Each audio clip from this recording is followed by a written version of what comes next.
सुजीत और मधु शहर के एक कारखाने में काम किया करते थे।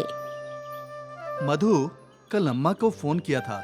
अच्छा, कैसी तबीयत है उनकी? कह रही थी कि आजकल उनकी तबीयत ज्यादा खराब रहती है। तो आपने क्या कहा? मैंने कहा कि डॉक्टर को दिखाइए। अच्छा किया, एक मर्तबा डॉक्टर देख लें तो तसल्ली हो जाएगी। वो तो है, लेकिन फिर भी मुझे कुछ ठीक नहीं लग रहा। हाँ, मालूम है आपको उनकी फिक्र हो रही है, लेकिन हम काम छोड़कर जा भी नहीं सकते ना। हाँ, वो बात तो है।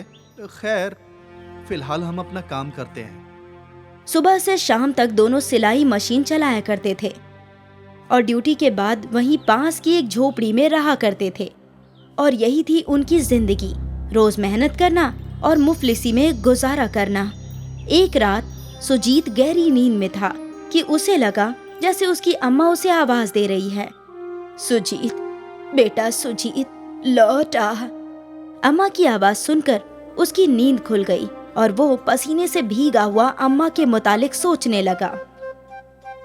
हे राम, मेरी अम्मा ठीक हों। मधु की भी नींद खुल गई। क्या बात है, आप इतने परेशान क्यों हैं?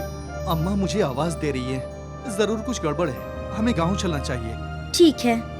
सुबह की पहली बस पकड़कर दोनों गांव पहुंचे और उन्होंने वहां देखा कि सुजीत की अम्मा बिस्तर पर अपनी आखिरी सांसें ले रही है।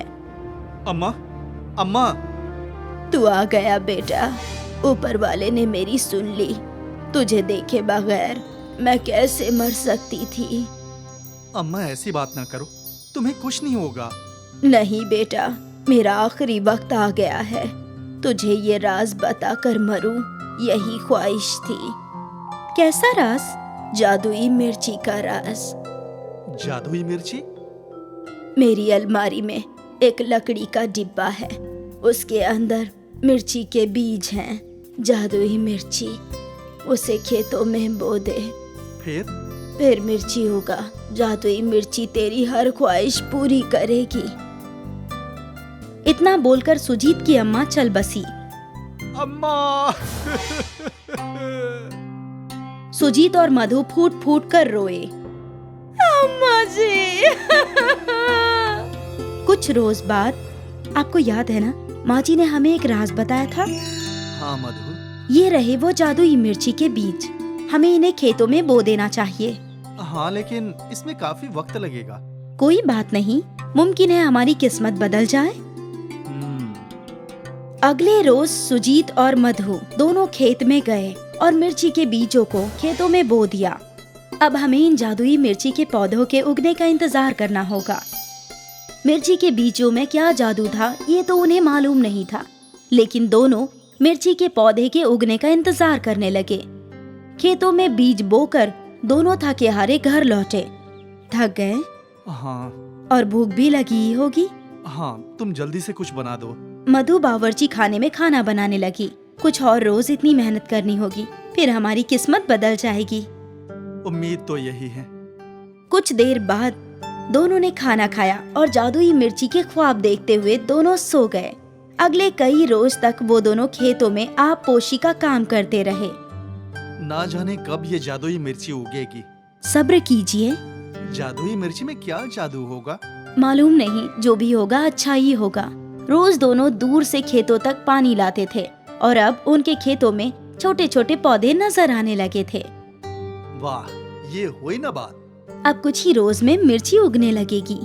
हाँ, और इनमें क्या जादू है उसका भी इल्म हो जाएगा। हाँ, इतने दिनों की कड़ी मेहनत के बाद आज सुजीत और मधु के चेहरे पर मुस्कान आई थी। अगर तुम ना होती तो मैं तन्हा कैसे ये सब कर पाता? ऐसा क्यों सोचना, अब तो बस जादुई मिर्ची के उगने का इंतजार है।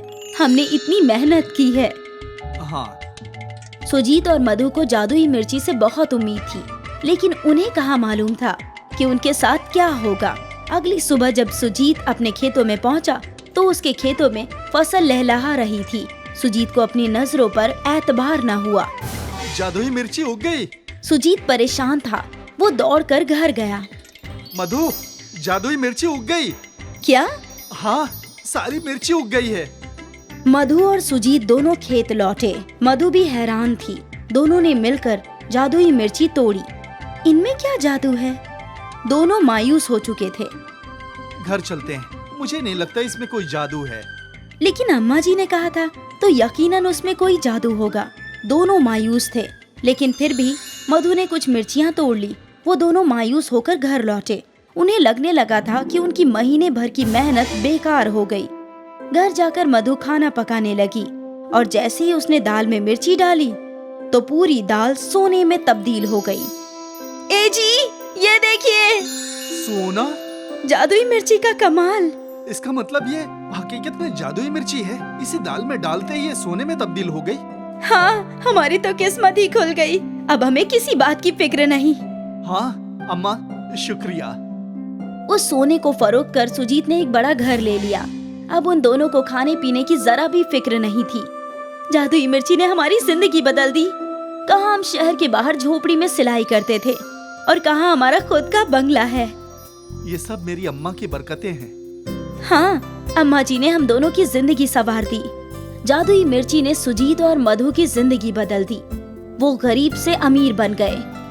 अब वो दोनों गरीबों की मदद करने लगे। गांव में किसी को भी कोई परेशानी होती तो वो उनके पास दौड़ा चला आता। बेटा, मुझे अपनी दुख्तर की शादी करवानी है, मेरी मदद कर दो। सुजीत और मधु दिल खोलकर लोगों की मदद करते, क्योंकि उनकी दौलत कभी खत्म ही नहीं होने वाली थी। जब भी उन्हें पैसों की जरूरत होती, वो खाने में जादुई मिर्ची डालते और खाना सोने में तब्दील हो जाता। शायद ये जादू इन्हें इसलिए मिला था कि सुजीत और मधु लोगों की मदद कर पाए। जादुई मिर्ची का जादू कभी खत्म न होने वाला जादू था।